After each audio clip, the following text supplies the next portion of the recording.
Craigslist is already a gamble. You're meeting a complete stranger because they're offering you a good deal. What could go wrong? Apparently a lot. Welcome to Fear and Fiction, where the stories are strange and the fear is real.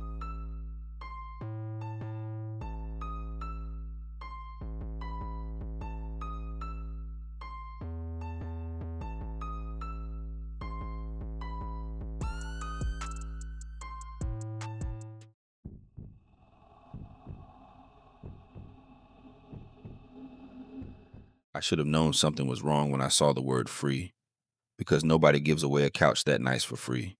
Not in Atlanta, and definitely not on Craigslist. But apparently, I needed to learn that lesson personally. At the time, I was 29 and had just moved into my first apartment by myself. And I was proud of that apartment too. Wasn't anything fancy. One bedroom, little balcony, decent neighborhood. But it was mine. No roommate, no boyfriend, no cousin sleeping on the couch for 2 weeks, and somehow still being there 6 months later. Just me. The only problem was, I didn't own anything. I had a bed, a television, a folding chair, and one of those little TV dinner tables from Walmart. My mother came over the first weekend, stood in the middle of my living room, and looked around. Then she said, "Baby, are you living here or hiding from the police?" I said, "Mama, I just moved in." She said, "I can tell." Then she drank one of my waters and went home. Didn't offer to buy me anything.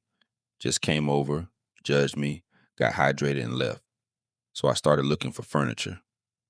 Facebook Marketplace, OfferUp, Craigslist, anywhere somebody might be getting divorced and selling perfectly good furniture for $50. That's when I found the couch. Gray sectional, clean, no stains, no weird floral pattern from 1994. It actually looked nice. And underneath the pictures was the most dangerous word on the internet, free. The listing said moving tomorrow, must pick up tonight. Now common sense said, why is a couch that nice free? But broke new apartment common sense said, girl, you better go get that couch before somebody else does. Guess which one won? I messaged the seller. A man responded almost immediately. He said the couch belonged to his sister. She'd already moved out, and the landlord was doing the final walkthrough the next morning. Whatever was left had to be gone tonight. Sounded believable. I asked where it was. He sent me an address on the southwest side of Atlanta, about 25 minutes away. I asked if he could hold it until morning. He said no. Somebody else already wanted it. And just like that, I'm competing for a couch I didn't even know existed 30 seconds earlier. I told him I'd come. Then I called one of my girlfriends. I asked if she'd come help me. She said where. I told her about the Craigslist ad. There was a pause. Then she said, at night? Yeah. From Craigslist? Yeah. At somebody's apartment? Yeah. She said, girl, absolutely not. I laughed. It's just a couch. She said, no, it's just your last day on earth. I told her she watched too much true crime. She told me I didn't watch enough. In hindsight, she won that argument. She told me to wait until morning. I explained somebody else wanted the couch. She said, then let them get murdered. That should have been the end of the story. It wasn't. Because apparently 29-year-old me valued a free sectional more than being alive. So I got in my car. And yes, I know. Black people are supposed to have better survival instincts than this. Usually we can detect danger before there's even evidence of danger. We'll walk into a place, look around for 3 seconds and say, something ain't right. Can't explain it. Nothing has happened, but we're leaving. One porch light flickers, back in the car, dog staring at an empty hallway, moving. Somebody standing barefoot in the middle of the road at midnight. Whatever they're going through is between them and God. I'm not stopping. Usually I'm that person. But apparently a free sectional overpowered generations of survival instincts. Because I drove right over there. The neighborhood wasn't scary. It was a regular older apartment complex. 2-story buildings, cars everywhere, porch lights, people's televisions glowing through windows. Somebody upstairs was playing music. I could smell somebody cooking, normal. That actually made me relax. I pulled in around 9:30. The apartment was on the first floor near the back of the complex. I parked where I could see the door. Then I texted the guy. "I'm outside." He responded almost immediately. "Doors open. Come in." I stared at the message. Then I wrote, "Can you come outside?" About 30 seconds passed. Then, "Moving stuff in bedroom. Just come in. Couch is right there." That's when I got my first real feeling that something wasn't right. Not panic, just one question. "Why won't you come outside?" I called my friend again. She answered, "Please tell me you went home." "I'm here." "You what?" "I'm just looking at it." "Send me your location." I did. She told me to keep her on the phone. I walked toward the apartment. The front door was cracked open. I knocked anyway. "Hello?" A man's voice came from somewhere deeper inside. "Come in." I pushed the door open, and there it was. The couch, exactly like the pictures. Big gray sectional, clean, no stains, no tears, and I'm embarrassed to admit this. But for about 3 seconds, every warning bell in my head shut off. Because that couch was nice. I whispered into my phone. "Girl," my friend said. "What?" "This couch is actually legit." She said, "You've been inside 12 seconds. Fair." I called toward the back. "Hey, I'm here for the couch." The man answered, "Yeah, give me a minute." I still couldn't see him. There was a hallway past the living room leading toward the bedrooms. The apartment was almost completely empty. No TV, no dining table, nothing on the walls, just the couch. At first, that made sense. His sister moved. Of course, the apartment was empty. Then I noticed something. There weren't any boxes, not one. No tape, no trash bags, no cleaning supplies, nothing. It didn't look like somebody had just moved out. It looked like nobody had ever lived there. I called toward the hallway. "Your sister already left?" "Yeah." His voice sounded closer this time. I looked toward the hallway. Nobody. I asked, "You got somebody helping with the couch?" He said, "My boy's coming." Then I heard something behind me, a scrape. Not loud, like a shoe sliding across the floor. I turned around. Nothing. Front door. Little coat closet beside it. Kitchen. Empty. My friend said, "What was that?" "You heard that?" "Yes." That was enough for me, free couch or not. I called toward the hallway. "Actually, you know what? I'm going to come back tomorrow." The man answered immediately, "No, you can't." And something about the way he said it changed the entire room. No friendliness, no explanation, just, "No, you can't." I said, "That's okay. Somebody else can have it." I started toward the front door. That's when I noticed the closet. It was right beside the entrance. Small coat closet. When I walked into that apartment, the door was closed. Now, it was open maybe 2 inches. I stopped. My friend said, "Why'd you stop?" I didn't answer because I could see something through the opening. At first, I couldn't tell what it was. Then it moved, and I realized what I was looking at. An eye. There was somebody inside the closet, standing completely still, watching me. I don't know how long he'd been in there. Maybe since before I walked inside. Maybe he'd watched me come through the door. Maybe that scraping sound was him shifting his feet. I didn't ask. I didn't scream. I didn't investigate. That's when my black survival instincts finally clocked in for work. Late, but present. I ran. Behind me, the closet door flew open. Then I heard footsteps. Fast. I made it through the front door. Somebody grabbed the back of my shirt. I felt the collar pull against my neck. I threw myself forward. The shirt ripped. And I heard a man behind me say, "Wait." Wait for what? There was nothing left for us to discuss. The couch? Keep it. Matter of fact, keep every couch in Atlanta. I'm done with furniture. I ran across that parking lot. My friend was screaming through the phone, "Get in the car. Get in the car." I got inside, locked the doors, started the engine. Then I looked back. 2 men were standing outside the apartment. One was the man from the closet. The other had come out of the hallway. And that's when something hit me. The entire time I've been standing in that living room, one man had been behind me, and another one had been in front of me. The second man was holding something. I couldn't tell what it was. I wasn't staying around to find out. I threw the car in reverse, hit the curb, didn't care. As I pulled away, the man from the closet started walking toward my car, not running, walking. That scared me more because he wasn't panicking. He just watched me leave. I drove straight to a gas station a few miles away. Bright lights, people everywhere. I parked right in front of the entrance. My hands were shaking so badly, I dropped my phone between the seats trying to call the police. I gave them the address, showed them the Craigslist listing, the messages, everything. An officer went back to the apartment. The two men were gone, but the couch was still sitting there. Later, an officer called me. That's when things got even stranger. The apartment wasn't supposed to be occupied. The previous tenant had already moved out. The property manager didn't recognize the name on the Craigslist account. Nobody had permission to be there. As far as they could tell, those men had gotten into an empty apartment, put a couch inside, photographed it, posted it online, and waited for somebody like me. I asked the officer what he thought they wanted. He couldn't tell me. Maybe robbery, maybe carjacking, maybe something worse. I decided I didn't want to know. The Craigslist listing disappeared before morning.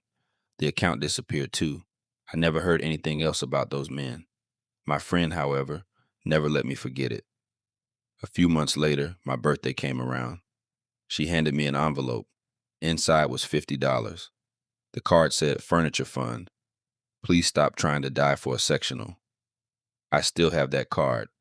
And eventually, I bought a couch, brand new, from an actual furniture store in the daytime, with employees, security cameras, receipts, a warranty, all the beautiful things civilization created so you don't have to walk into a stranger's apartment at 9:30 at night.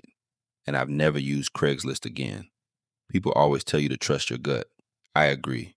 But here's what I learned. Your gut doesn't always scream. Sometimes it just asks one little question. Why won't he come outside? That's enough.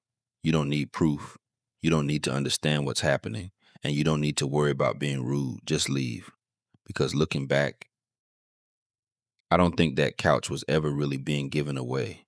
I think it was bait. And I think those men were waiting to see who walked through that door.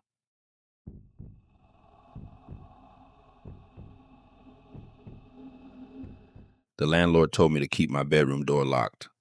That's the part I keep coming back to, because about a month later, I found out the lock didn't matter. I was renting a room in an old two-flat on the south side of Chicago. Found it on Craigslist. $600 a month, utilities included. And before you judge me, understand something. $600 in Chicago will make you overlook a few things. Ugly kitchen? I'll cook around it. Water pressure weak? I'll stand closer to the shower head. Neighbor got 12 cats? As long as they're paying their portion of the rent, we're good. I needed somewhere cheap to stay for a few months, and the place looked decent. The landlord lived downstairs. Black man, probably around my father's age. Quiet. Kept to himself. Upstairs, he rented out 3 bedrooms individually. One guy worked nights. The woman in the other room was barely home. Everybody minded their business. Perfect. When I first moved in, the landlord gave me the usual rules. Clean up after yourself. Don't smoke inside. Keep the noise down late. Pay your rent on time. Then, right before he left my room, he pointed at the bedroom door and said, "Keep that locked when you're gone." I asked why. He said, "Privacy." I remember thinking that was a strange thing for the landlord to be more concerned about than I was. But I started locking it every single day, which is why I couldn't understand how somebody kept getting inside. The first thing I noticed was my desk chair. I kept it pushed underneath the desk. One evening I came home and it was turned around facing my bed. I stood there looking at it for a second, then pushed it back. Maybe I left it that way. Didn't remember doing it, but whatever. A few days later, my closet door was open, not wide, maybe 2 inches. I always kept it shut because it blocked part of the room when it was open. Again, I closed it. Then one afternoon, I came home and my comforter looked different. There was a dip near the edge of the mattress, like somebody had sat down, and I know how that sounds. You can't exactly call the police and say, "Officer, my blanket looks suspicious." So I didn't. I just started paying attention. The guy across the hall was home one evening, so I asked him if he'd ever gone into my room. He looked up from his phone. For what? I don't know. I'm asking. You got anything good in there? No. Then no. Fair enough. I asked if the landlord came upstairs much during the day. He shrugged. Sometimes. To do what? Landlord stuff. That answer was useless. So I asked the woman in the third room the next time I saw her. She said she noticed him upstairs before too, usually when nobody else was around. But she said he never bothered her. I asked if anything in her room ever moved. She stared at me for a second, then said, no. And after that, I decided not to tell her why I'd asked. I went downstairs and knocked on the landlord's door. He answered after a minute. I asked him straight out, have you been going in my room? His face barely changed. No. I told him things had been moved. He leaned against the doorframe and said, old house. I said, old houses move desk chairs? He gave a little smile. Then he said, nothing's missing, right? That bothered me, because I hadn't mentioned anything being stolen. I said, no. He nodded. Then I wouldn't worry about it. I went upstairs, and naturally, started worrying about it. The next morning, before I left for work, I took a picture of the room from the doorway. Bed, desk, closet, dresser, everything. When I came home, I compared the picture. Nothing had changed. I did it again the next morning. Same thing. A few days went by. Nothing. I started thinking maybe I'd gotten inside my own head. Then one Tuesday, I came home and pulled up that morning's picture. The closet door in the picture was completely shut. The closet door in front of me was open about an inch. That was the first time I knew for sure. Somebody had been in there. The next morning, I tried something else. I took a tiny piece of receipt paper and wedged it between my bedroom door and the frame. If the door opened, the paper would fall. I locked the door and went to work. When I came home, the paper was on the floor. The bedroom door was still locked. I checked the room. Nothing missing. That's what made it worse. If somebody wanted my laptop, take the laptop. If somebody wanted the game system, take it. At least then I'd understand what was happening. But somebody was getting into my room, moving things, and leaving. I called my cousin. He listened to the whole thing. Then he said, move. I just paid rent. Move. Nothing's been stolen. He said, that is not making the story better. I told him I wanted to figure out how somebody was getting inside first. He said, that's how black people end up in documentaries, trying to figure things out. I laughed, but I had already decided I was leaving. I just wanted to get through the week. Friday night, I came home late. The guy across the hall was working. The woman in the other room wasn't there. The landlord's apartment downstairs was dark. I went upstairs, locked myself in my room, played the game for a while, and eventually fell asleep. Sometime in the middle of the night, I woke up. No nightmare, no loud sound. I just opened my eyes. I checked the time. 2:17. The room was dark. I was about to roll over when I heard something. Click. I sat still. Nothing. Then, click. It came from the closet. I turned on the lamp. Closet door closed. I stared at it, and yes, I know. You're probably thinking, don't open that. I agree with you now. At the time, I'd spent weeks convincing myself I was imagining things. So I got out of bed, opened the closet, clothes, shoes, laundry basket, nothing else. I stood there feeling stupid. Then I heard it again. Click. Except this time, I could tell it wasn't the closet door. The sound came from behind my clothes, from the back wall. I pushed the shirts aside. There was a thin line running vertically through the wall, a seam. I had never noticed it. I touched it. The wall moved, not much, maybe half an inch. I stepped back, then pushed again. Part of the wall opened toward me. It wasn't drywall. It was a narrow wooden panel painted the exact same color as the rest of the closet. No handle, nothing that made it look like a door. Behind it was a staircase, going down into darkness, and no, I did not go downstairs. I'm black, not curious. Whatever answers were down there could send me an email. I closed the panel, grabbed my phone, wallet, keys, shoes. I called my cousin. He answered, sounding half asleep. I whispered, I'm coming over. What happened? There's a staircase in my closet. Silence. Then, say that again. Before I could, I heard something downstairs. A door closing, then footsteps coming up the main staircase. I stopped talking. My cousin kept asking what was happening. I went back into my bedroom, locked the door. The footsteps reached the upstairs hallway, then stopped, right outside my room. A few seconds passed. Then I heard the landlord. Hey, you awake? I didn't answer. 3 knocks. Then the doorknob moved. He tried the door, locked. He waited, then said, I need to check something in your room. I looked at the clock. It was after 2 in the morning. I said, do it tomorrow. He stood there for a few seconds, then said, it'll only take a minute. No. Another pause. Then I heard him walk away. I stayed completely still. My cousin said, you still there? I whispered, yeah. He said, get out of that house. I waited until I heard the landlord's downstairs door close. Then I left. Didn't pack, didn't grab clothes, didn't grab the game. And if you knew how much I played that thing back then, leaving it behind should tell you everything. I drove straight to my cousin's place. The next morning, he came back with me. He also brought his older brother, and his older brother brought another man. I didn't ask for reinforcements, but apparently when you tell black people you found a hidden staircase in your closet, everybody suddenly has free time. The landlord wasn't home. We went upstairs, I moved my clothes, opened the panel, and this time, we went down. The staircase was narrow, maybe 8 or 9 steps. At the bottom was a little maintenance passage inside the building. Old pipes, electrical wiring, storage.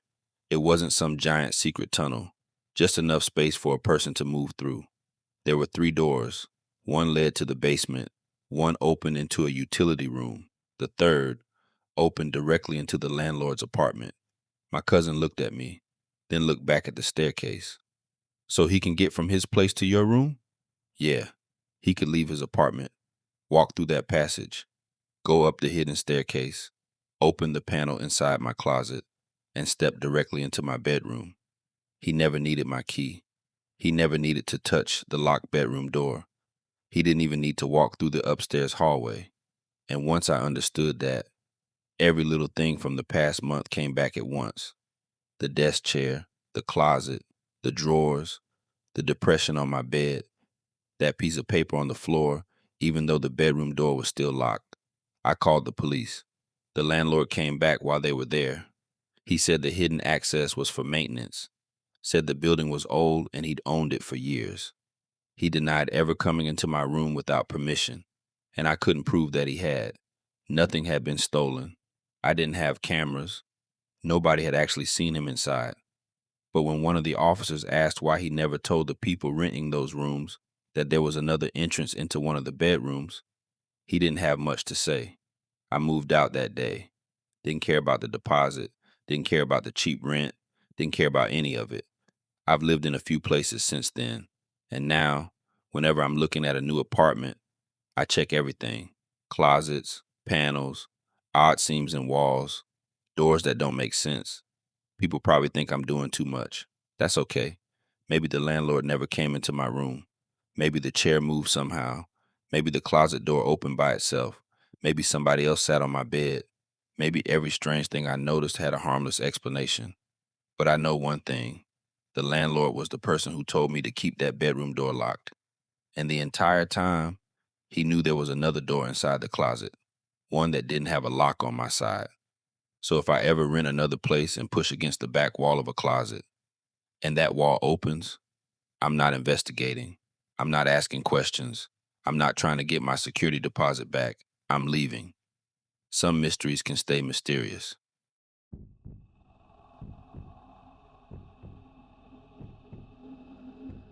I knew the car wasn't his when he told me not to knock on the front door. By then, I'd already driven 40 minutes across Houston to see it. So instead of leaving like I should have, I stayed. The whole thing started because my younger sister needed a car. Nothing fancy. Something reliable enough to get her to work, school, and back home without calling me every other week because another light came on. She had saved a little money. My parents were putting in some. I was covering the rest. And because I'd worked around cars most of my life, everybody decided finding one was my responsibility, which was fine. I actually liked looking at cars. I just hated dealing with people selling them. If you've ever bought a used car online, you know everybody suddenly becomes a salesman. Runs perfect. Check engine light on. Cold AC. Only when it's December. One owner. Yeah, one owner at a time. I'd been searching Craigslist for about 2 weeks when I found a dark gray Honda Accord. Older model. Around 120,000 miles. Pictures looked clean. Price was low, but not ridiculous. He wanted 5,800. Cheap enough to get my attention. Expensive enough that it didn't immediately feel like a scam. The ad said he was helping his brother sell it because his brother had moved out of state. We went back and forth about the mileage, title, and maintenance. I asked him for the VIN number. He sent it. I checked it. Everything looked normal. That was one of the reasons I trusted the listing. It wasn't just some guy saying, "Come look at it." He knew the mileage. He knew when the brakes had supposedly been done. He knew which warning light had come on a few months earlier. He even told me there was a small scratch on the passenger side of the rear bumper, the kind of stuff you'd expect the owner to know. We agreed on Saturday afternoon. Then he sent me the address. It was over in Sharpstown. I knew the general area. Older Southwest Houston neighborhood. Regular houses, regular streets. Nothing about the location made me think twice.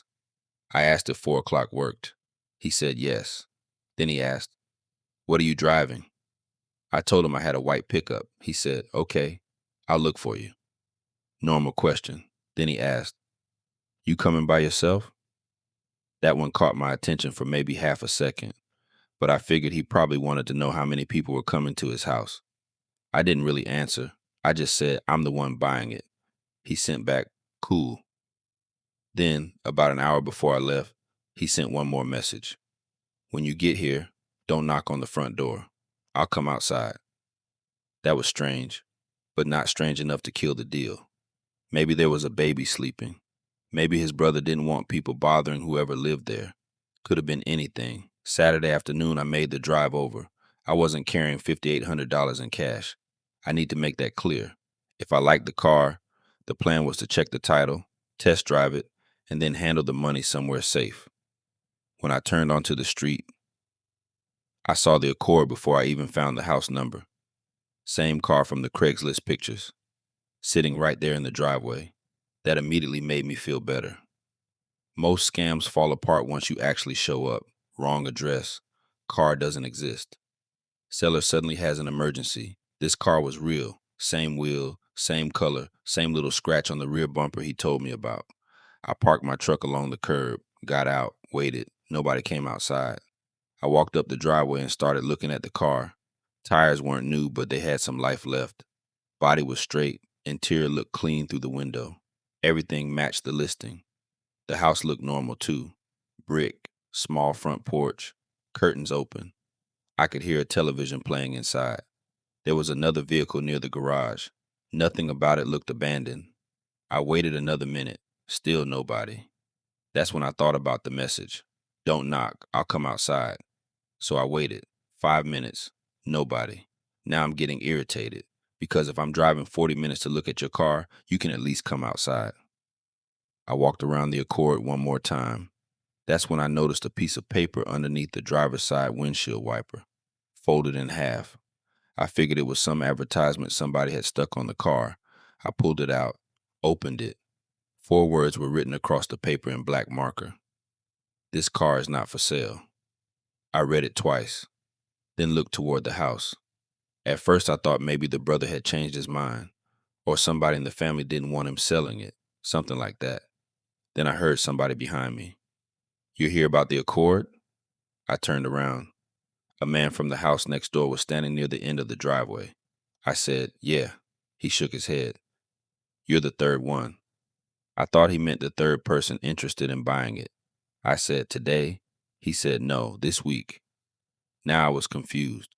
I asked if he knew the guy selling it. He pointed toward the house. That's my neighbor's car. I said his brother is selling it for him. The man stared at me, then said, "What brother?" Before I could answer, the front door opened. Another man stepped outside. House clothes, socks, no shoes. He looked at me, looked at the Accord, then looked at the paper in my hand. He said, "Please don't tell me you're here from Craigslist." That's when I knew something was wrong. I showed him the listing. He barely looked at it. He'd already seen it. He said, "I'm not selling my car." Apparently, people had been showing up all week. One earlier in the week, another a couple days later. Now me. Same car, same address, same story. The first time it happened, he thought somebody had made a mistake. After the second person showed up, he found the listing and reported it. Craigslist removed it. Then another listing appeared. Different email, same Accord. That's why he'd put the note underneath the windshield wiper. I asked him the obvious question. Who took the pictures? He didn't know. That's when this stopped feeling like some ordinary internet scam. The pictures weren't screenshots from an old dealership listing. They were recent. His car, his driveway, his house in the background. One of the pictures had been taken from only a few feet away. Somebody had stood in that man's driveway and photographed his car. I showed him my messages with the seller. He started reading through them. Then he stopped. He pointed at the last message. "Why'd he tell you not to knock?" I said, "I don't know." The actual owner looked toward his front door, then back at me. Nobody said anything for a second, because now we were all thinking the same thing. Whoever posted the ad didn't want me talking to the person who actually lived there. Then I remembered the other questions. What are you driving? Are you coming alone? I showed him those too. The neighbor said, "You need to call the police." The owner agreed. While he went inside to make the call, I started walking back toward my truck. That's when I noticed a black SUV parked farther down the street, maybe 5 or 6 houses away, engine running, dark windows. I wouldn't normally remember a black SUV. You see 1,000 of them around Houston. But there was somebody sitting in this one. I couldn't see their face. I reached my truck. The SUV pulled away from the curb, slow. It came toward us, passed directly in front of the house. I tried looking at the driver, couldn't see much through the window. The SUV continued down the street, then turned at the corner. I asked the neighbor, "You know that truck?" He said no. I told him it had been sitting there. He looked down the street. By then it was gone. Police showed up maybe 20 minutes later. I showed them everything, the listing, the messages, the seller's email. The actual owner explained that strangers had been coming to his house all week. There wasn't much anybody could do right then. Nobody had taken money from me. Nobody had threatened me. The car hadn't been stolen. One of the officers said it could have been the beginning of a deposit scam. Get somebody interested, make the car seem legitimate, then ask them to send money to hold it. That explanation would have made me feel better. Except the seller never asked me for money. Not once. No deposit, no cash app, nothing. He wanted me physically at that address. He wanted to know what vehicle I'd be driving. He wanted to know whether I'd be alone. And he specifically didn't want me knocking on the door. Before I left, I gave the actual owner my number. I told him if anything else happened, let me know. Then I drove home. I figured that was the end of it. The next morning, I walked outside to my truck. There was something underneath my windshield wiper, a folded piece of paper. For a second, I thought maybe it was a flyer. Then I opened it. There wasn't a message inside. There was a photograph, a printed photograph of my truck, my white pickup, parked outside that house in Sharpstown, and I was in the picture, standing in the driveway beside the Accord. I just stared at it, because I immediately knew where the picture had been taken from, down the street, almost exactly where that black SUV had been parked. Then I turned the photograph over. 2 words were written on the back, wrong one.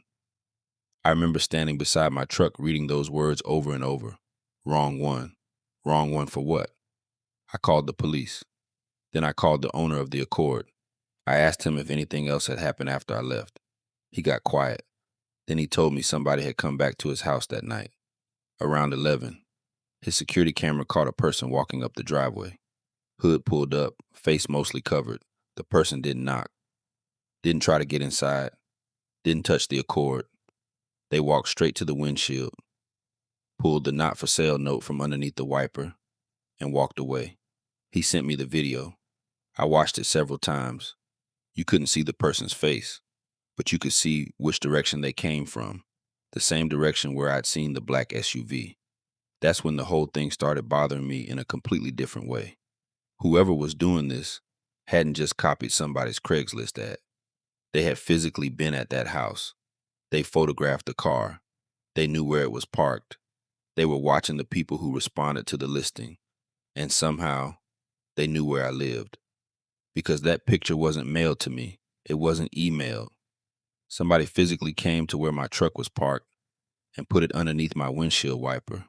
I gave the photograph and everything else to the police.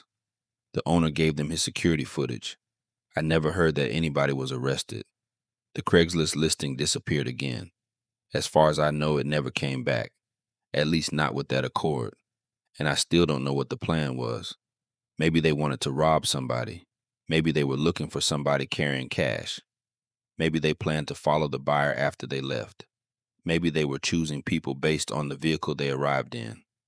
I've thought about that part a lot because of those two words, wrong one. Maybe they saw my truck and decided I wasn't who they wanted. Maybe they saw me and changed their minds. Maybe the neighbor coming outside ruined whatever they were planning. Maybe the actual owner opening his door ruined it. I don't know. And honestly, I don't think I want to. My sister eventually got her car. We bought one from a dealership. She complained that we paid more than she wanted. I told her the extra money covered something important, knowing the person selling the car actually owned it. I haven't tried to buy a car from Craigslist since. And anytime I see a private listing where somebody says they're selling something for their brother or cousin or friend who's out of town, I think about that accord.